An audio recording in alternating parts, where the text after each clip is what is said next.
दुर्गा सप्तशती का पाठ करने वाला बीमारियों और भय से मुक्त रहता है। विष्णु सहस्त्र नाम का पाठ करने वाला जीवन में कभी भटकता नहीं है। कनक धारा का पाठ करने वाला कभी धनहीन नहीं हो सकता।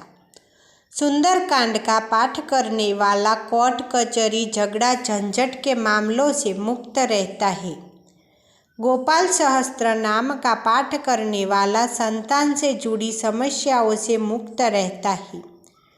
गणेश अथर्वशीर्ष का पाठ करने वाला पारिवारिक कलेश से मुक्त रहता है। आदित्य हृदय स्तोत्र का पाठ करने वाला समाज में अलग पहचान बनाकर मान सम्मान प्राप्त करता है। शिवाष्टकम का पाठ करने वाला सदैव मानसिक रूप से प्रसन्न रहता है।